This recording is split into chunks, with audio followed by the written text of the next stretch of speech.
My name is...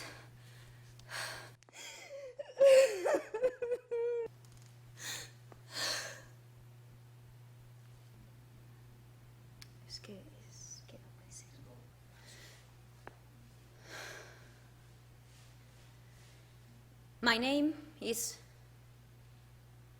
Mama, because that is what my son would call me.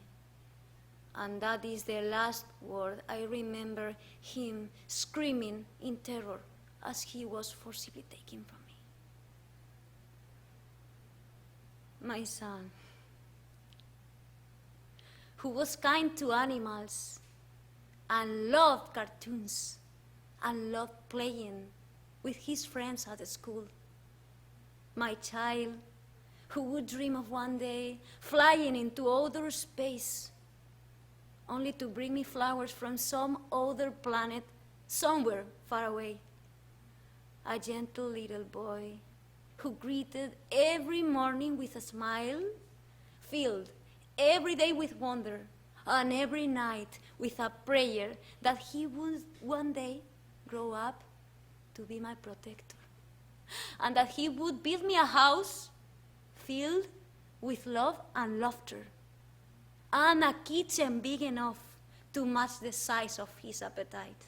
He loved my cooking, and I loved watching him eat, wiping the plate clean with his little fingers. I felt like the best chef in the world.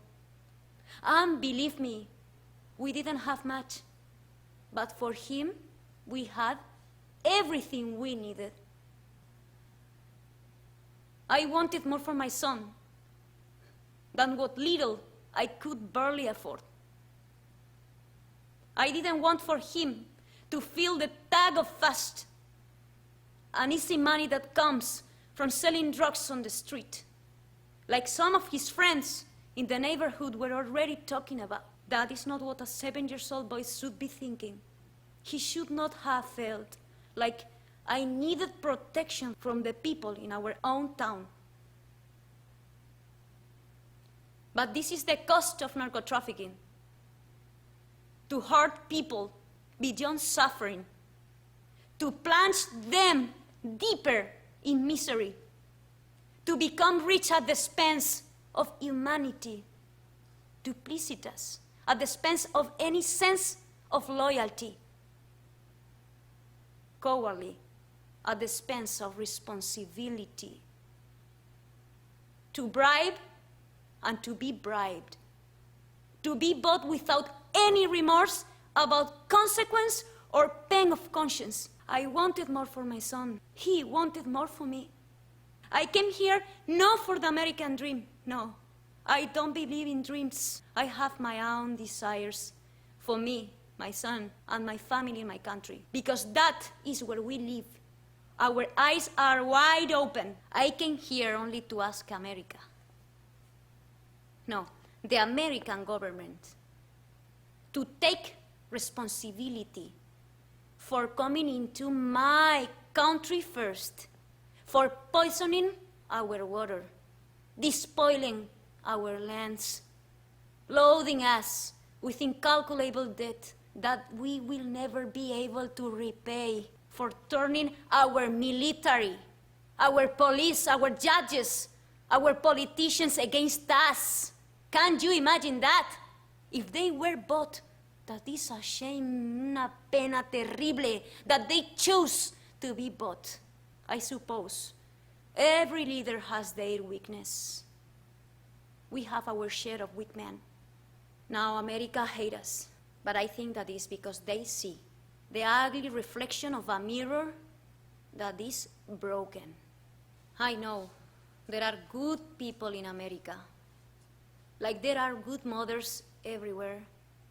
I also know many people are in pain, living in fear, filled with uncertainty. I know this because I read and I try to understand. What I cannot understand is how can a country who says to believe in the sanctity of life deprive a mother of her young child? This is worse than abortion. because our children are ripped from our hearts. Now, all I have to show for my son are empty waiting arms, an anxious heart that beats only for his return, and a bending will that will not let me rest until we are together again. I know this is not the first time as history is filled with the horrors of the weak being easy targets of those in power. But we are not weak, no. We are merely forsaken. That is different. I only ask one thing of this country, to demonstrate by its actions everything it boasts about, far and wide. I know words are cheap. They come easy to charlatans who are even cheaper. Men of true character are few, so very few. Maybe from another world. My son wants to go to another planet to pick flowers for his mother. Let him, and please bring him back to the only safe home he will always have. Mama, Mama. Cariño. Mamá te está buscando y mamá te va a encontrar y te va a traer con mamá. Mamá está bien y pronto tendrás un niñito aquí. Aquí. Así que no tengas miedo. Te quiero.